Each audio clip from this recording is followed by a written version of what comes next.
Welcome back, fellow travelers and drone enthusiasts. I have for you today an update on drone rules and regulations. This is pertaining to the laws that were just passed in Canada. So if you are a Canadian resident and you plan on filming drone footage in Canada, or you're visiting Canada and want to get some really nice aerial footage, this video is really important to you. Myself, I bought a drone to film as I travel. And I also want to film locations that I visit frequently in Canada, because Canada is a beautiful and stunning country. Not only for its rural and forested areas, the mountain ranges, coastal beaches and communities, but also the urban centers. Toronto, Montreal, Vancouver, Calgary, Charlottetown, Halifax, the list goes on. Like, Canada is blessed with incredible landscape. The government of Canada, specifically Mark Garneau, the Minister of Transportation, has just placed a bunch of laws in that make it essentially impossible to fly in unless it's the most remote of locations. So I'm actually going to read it because I want to be very crystal clear about what these regulations are if you have not yet seen them. Rules which are effective immediately for recreational users, and they can face a fine of up to $3,000 if drones weighing more than 250 grams are caught flying higher than 90 meters, within 75 meters of buildings, vessels, vehicles, animals, or people. I'm going to touch on that in just a second. More than 500 meters away from the user, that one's fine. That one I can understand. At night, in clouds, or somewhere you can't see. I don't fly at night. Again, it's a bit risky, so that I understand as well. Within 9 kilometers, somewhere aircraft takes off or lands. Now, 9 kilometers is a lot, but aircrafts, that includes, helicopters. There are a lot of helipads and small airports. 9 kilometers is a lot, but I'm going to touch on everything in a second. Within 9 kilometers of a forest fire, and then another bullet point is without your name, address, or phone number, and phone number marked on the drone itself, and over forest fires, emergency response scenes, or controlled airspace. The argument can be made that, okay, fine, yeah, 75 meters within buildings, vehicles, vessels, animals, or people, that was highly restrictive. Where are you supposed to fly?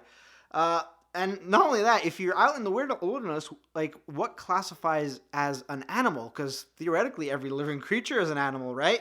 Well, in the animal kingdom. But I'm talking about, like, are we talking about squirrels?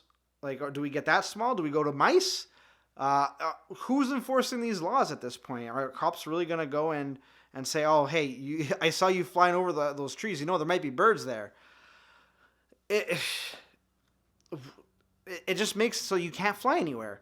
And this, like, I'm going to link to the actual news article that I stumbled upon this, and there's a video in here where Mark Garneau saying that he was up at night thinking about drones flying into an aircraft.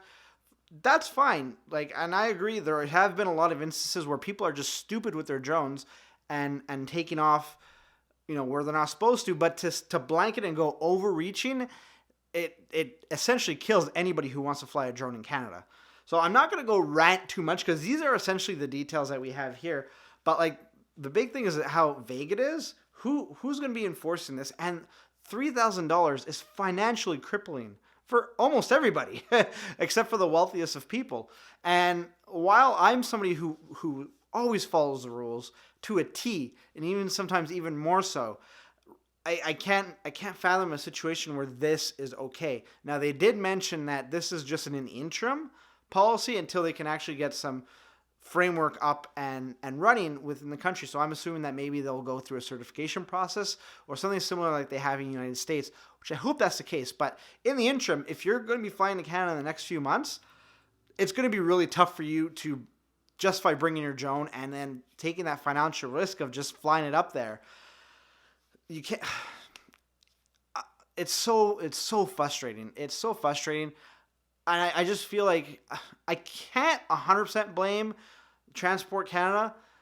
People are stupid with their drones. This, if anything, is because of people that have been irresponsible with their drones. But I just hope that somebody from Transport Canada can see this video and, like, it's so as somebody with a channel that wants to show off our beautiful country, can't do that now. And even like I tweeted the Transport Canada Twitter, and they're like, "Oh, well, this is business ops. You can get it." I'm not a business. I'm a hobbyist, and that's what's going to affect. It's going to affect people coming into the country who want to show those people back home their amazing footage of Canada, stimulating the travel industry, getting people in the country. That's what Tourism Canada wants, and this is flying in the face of that. It's going to show how out of touch people are with how powerful social media is these days. It drives tourism so much that you guys are effectively killing Tourism Canada by doing this, let alone anybody else who just wants to fly normally. I'm a travel channel, so that's what I'm focused on. But there are a lot of other drone enthusiasts now who are going to be like, well, can't fly. I just bought a drone that's worth X amount of dollars. Can't fly it anywhere except for the most remote locations. And I have to hope that there are no animals nearby. Or if there are, I hope there are no cops nearby.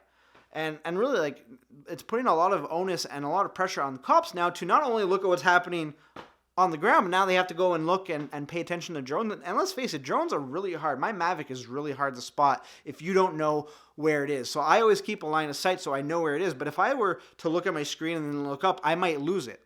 That's how small it is. So I always make sure that I'm looking at it and not necessarily looking at what's filming. Only when I'm doing the return home, I'll take a quick glance when I know it's in visual range of where I can scan it again, like, you know, because it's so small. I've always maintained a visual line of sight, but it is really hard when somebody comes by and they're like, oh, where's your drone? And I point it out and they can't see it. So how are the cops supposed to be regulating this? It's putting more pressure on them.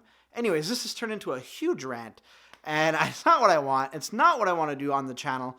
I just hope that with new regulations that are going to be passed, they get a lot more sensible. It's fine, you know, be restrictive where you need to be restrictive for safety reasons, but don't go over and above, because that's just going to cause people to break the law when they wouldn't have done it otherwise. And if they're caught and maybe they don't know about the law, it's going to be a huge financial burden on them.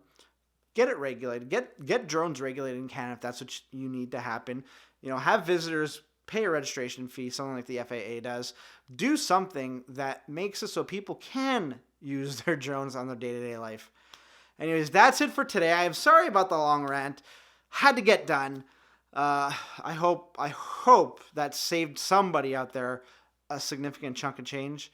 If you'd like to check out some of my other videos, you can do that right here. And if you'd like to subscribe, you can do that right there. It helps the channel out, and it lets you know when we upload new content.